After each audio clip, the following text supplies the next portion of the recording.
Bonjour, bonjour, chers frères et sœurs, comment allez-vous? C'est la sœur Geneviève, Tata Génie pour les enfants. J'espère que vous vous portez bien. Aujourd'hui, j'aimerais partager un sujet avec vous qui m'est venu à cœur. Et c'est un partage avec tout un chacun d'entre nous. Et cela me concerne aussi. Le thème que j'aimerais aborder en ce jour, c'est attention, une nouvelle génération se lève. Attention, une nouvelle génération se lève. Et nous allons voir un peu notre passage dans le livre de Juges, chapitre 2, du verset 1 à 14. Je vais lire rapidement, je serai un peu speed. Amen. Juges, chapitre 2, du verset 1 à 14.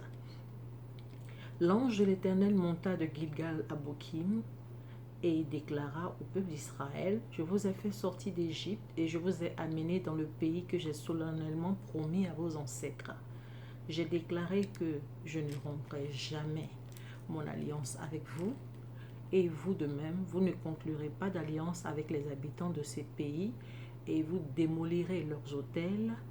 Or, vous ne m'avez pas obéi. Pourquoi avez-vous fait cela?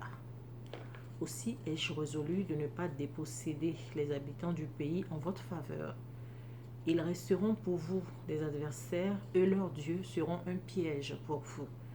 Lorsque l'ange de l'Éternel eut adressé ces paroles au peuple d'Israël, tous se mirent à se lamenter et à pleurer. Ils appelaient l'endroit Bokim, c'est-à-dire les pleureurs, et ils offrirent des sacrifices à l'Éternel. Après que Josué eut congédié le peuple, les Israélites se rendirent chacun dans son patrimoine pour prendre possession du pays. Le verset 7, ils servirent l'Éternel pendant toute la vie de Josué et après sa mort, tant que vécurent les responsables qui avaient vu toute l'œuvre de l'Éternel en faveur d'Israël. Josué, fils de Nun, serviteur de l'Éternel, mourut à l'âge de 110 ans. On l'enterra dans le domaine qu'il avait reçu pour propriété à Timna-Hérès, dans la région montagneuse d'Éphraïm, au nord de Gaash, et tous ceux de sa génération disparurent à leur tour. Et la parole de Dieu déclare: une nouvelle génération se leva. Une nouvelle génération se leva qui ne connaissait pas l'Éternel et n'avait pas vu les œuvres qu'il avait accomplies en faveur d'Israël. Alors les Israélites firent ce que l'Éternel considère comme mal, ce que l'Éternel considère comme mal, et ils se mirent à rendre un culte au dieu Baal. Ils abandonnèrent l'Éternel, le Dieu de leurs ancêtres, qui les avait fait sortir d'Égypte, et se rallièrent à d'autres dieux. À ceux des peuples qui vivaient autour d'eux, ils se prosternèrent devant ces dieux et irritèrent l'Éternel. Ainsi, ils abandonnèrent l'Éternel pour rendre un culte aux Baal et aux Astartés. Alors l'Éternel se mit en colère contre les Israélites. Il les abandonna aux violences de pillards qui les dépouillèrent. Il les livra au pouvoir de leurs ennemis d'alentour, de sorte qu'ils ne furent plus capables de leur résister. Amen. Seigneur, nous te disons merci pour ta merveilleuse parole. Merci parce que c'est toi qui m'inspires. Merci parce que c'est toi qui te révèles à nous. Merci parce que tu me conduis. Que ton nom seul soit glorifié. Que ton nom seul soit élevé. Et que, Seigneur, tu ouvres nos cœurs à recevoir cette parole de vie pour la seule gloire de ton nom. Au nom de Jésus. Amen. Ici, on nous parle un peu des enfants d'Israël qui avaient une relation avec Dieu. Et l'ange de Dieu était venu pour leur rappeler à l'ordre parce qu'ils avaient abandonné l'Éternel. Et tous ceux qui étaient avec Josué se sont repentis, ils sont revenus au Seigneur. Et quand ils sont retournés dans leur patrimoine, ils ont continué à suivre le Seigneur. Et leur leader, Josué, est mort, mais ceux qui étaient avec lui ont continué le cheminement avec le Seigneur. Ils sont restés fermes dans leur marche avec le Seigneur. Et quand toute cette génération qui avait pour leader Josué est mort, la Bible prend le temps de déclarer au verset 10b qu'une nouvelle génération s'est levée. Une nouvelle génération s'est levée et elle précise que cette génération ne connaissait pas l'Éternel. Elle ne connaissait pas l'Éternel. Nous avons besoin de bâtir une nouvelle génération, mais une génération qui connaît l'Éternel. En tant que parents, nous avons la responsabilité de pouvoir veiller dans nos maisons à ce que nos enfants, nos petits-enfants puissent rencontrer le Seigneur. Nous avons cette responsabilité-là de pouvoir veiller à ce que cette génération qui est en train de se lever dans nos familles, dans nos maisons, puisse s'attacher à l'Éternel. Nous avons besoin de pouvoir laisser un héritage éternel à nos enfants, celui de la connaissance du Seigneur. Cela est très, très, très important. Et c'est ce que la page Cœur à Cœur est en train de suivre. Et je sais qu'il y a d'autres groupes et à d'autres personnes inspirées par rapport à cet appel-là qui sont en train de travailler aussi dans leur champ. Nous insistons beaucoup sur la jeunesse, nous insistons beaucoup sur les enfants parce que c'est cet appel que Dieu nous a donné. Il y a une nouvelle génération qui se lève, mais cette génération-là, connaît-elle le Seigneur? Et nous avons une responsabilité avant nos leaders spirituels en tant que parents de pouvoir nous rassurer que nos enfants apprennent à connaître le Seigneur. C'est très important. Très, très important.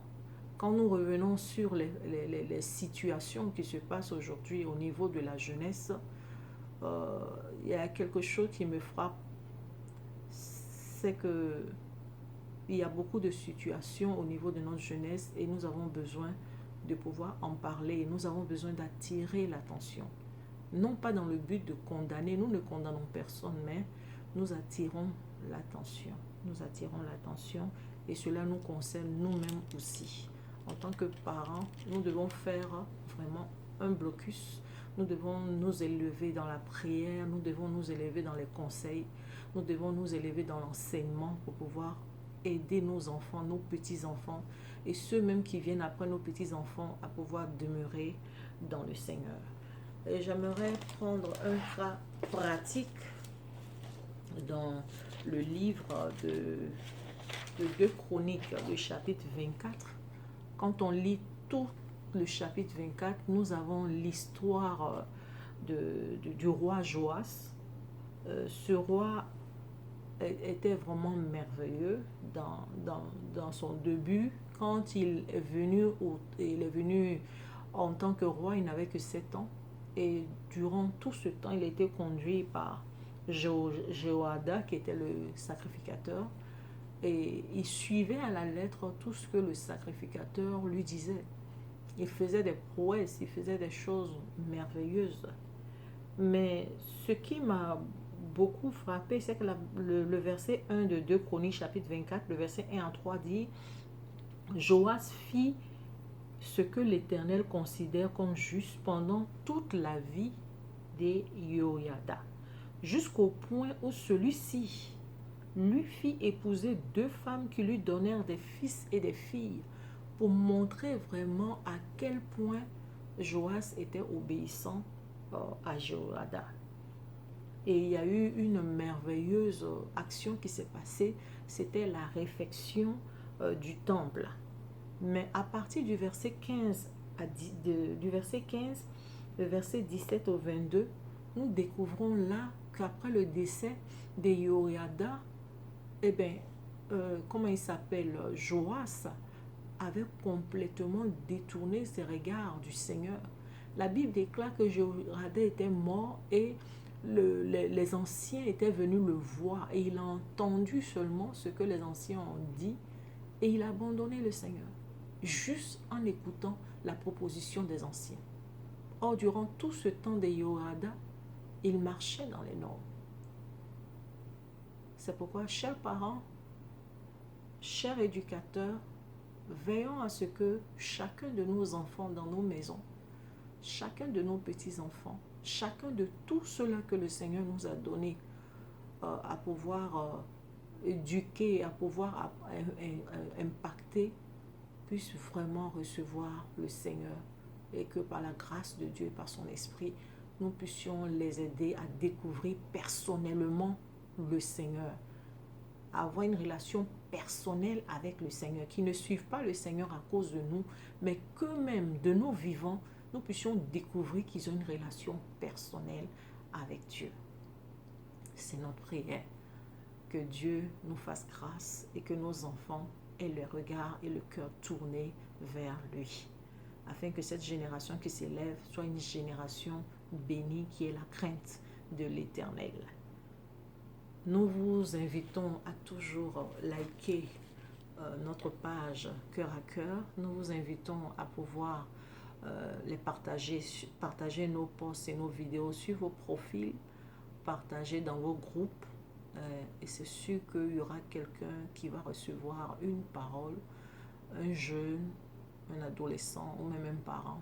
Ça pourra l'aider dans sa foi et dans sa marche, dans ce combat quotidien du salut de notre jeunesse. Que Dieu vous bénisse. À la prochaine. Nous vous aimons.